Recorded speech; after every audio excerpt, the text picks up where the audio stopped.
My name is Debra R. Richardson of Debra R. Richardson LLC, and I work with you to help you clean up your vendor data, clean up your vendor processes so that you can pay the right vendor. Now, this week's Vendor Master File tip of the week is the difference between the IRS CP2100 and CP2100A notices that are received in the spring, like now, versus the fall. Now, a disclaimer here, I am not a tax professional, so if you want to follow up on how to process those, what you need to do with them, please follow up with your tax professional. But what I will say is that I was a practitioner and we sent out 30,000 1099s and 1042s per year. So as you can imagine, we got quite a few of these notices with probably a very small percentage of the ones that we send out, but we still receive some. So let's go ahead and get started. Now, the CP2100A and the CP2100 notices, I'm going to start first with uh, what the difference is of when you will receive those. And so the first one, the CP2100A, is when you have less than 50 errors. If you have less than 50 errors, you are going to receive the CP2100A notice from the IRS. However, if you have more than 50 errors, then you're going to receive the CP2100 notification or notice. Um, and so that's the difference between which one you're going to receive.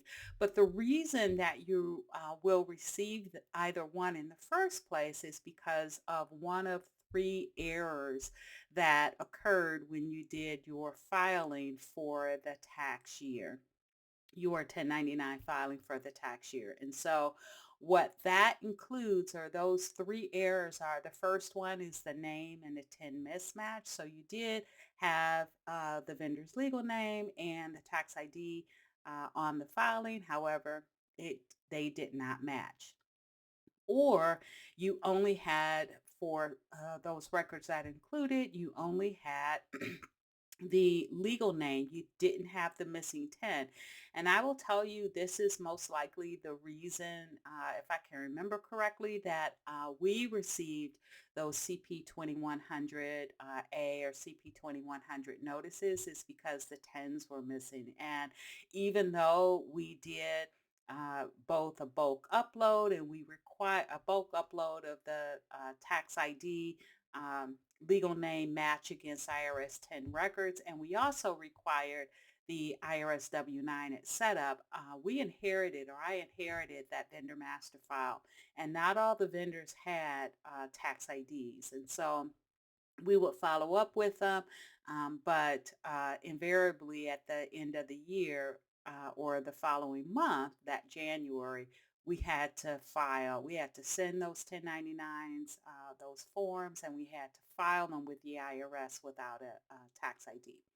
Now, the last one is the 10 is not issued to anyone, which really means is that it's a bad 10 number. And that's really an indication, and so is number one, the name 10 mismatch, that you weren't doing the IRS 10 match either at vendor setup and or as a bulk upload to do the 10 match before you sent out those 1099s and before you did the filing. So I do recommend you do that at some time in December or January.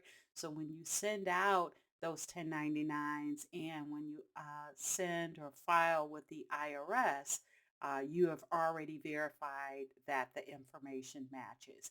Now, one of the things that I also have here is a link to the IRS's 2100 or CP2100, CP2100A notices, and you can get some more information on there. Or, like I said before, make sure you check with your tax professional.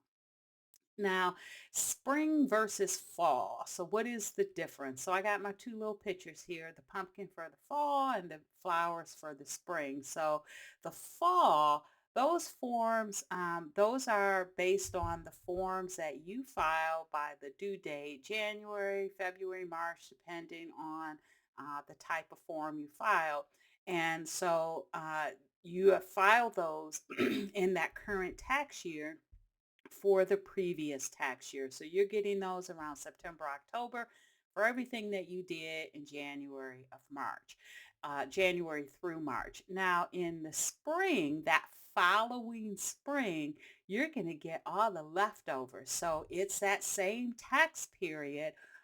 But it's the ones that the IRS didn't send you. And that's more than likely because those are all the corrections that you did at a later time, like after your main filing. So in the fall, you get the first set, which is most likely based on the main filing. And then in the following spring, again, for that same tax year, you're going to get the notices for all of the vendors that you did corrections for and you filed after your main filing. All right, so if you want to hang on, coming up next is we were talking about the tax ID and I had a question, so I put it in the podcast about if you have a tax ID on your vendor master file on the vendor record and the vendor is inactivated, do you remove the tax ID? And they also ask about the banking too. So it's going to come up right after this one. So make sure you listen to that podcast. All right. So if you would like more information on how to improve your vendor process, you can go to my website at deborarrichardson.com for free tools and resources to avoid fraud, regulatory fines, and just overall bad vendor data.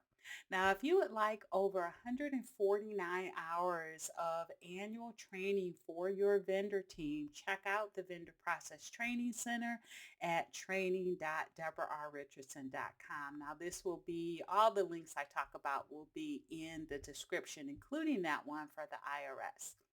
So good luck and be sure to subscribe and hit the notification bell to be notified next Tuesday for the next Vendor Master File tip of the week.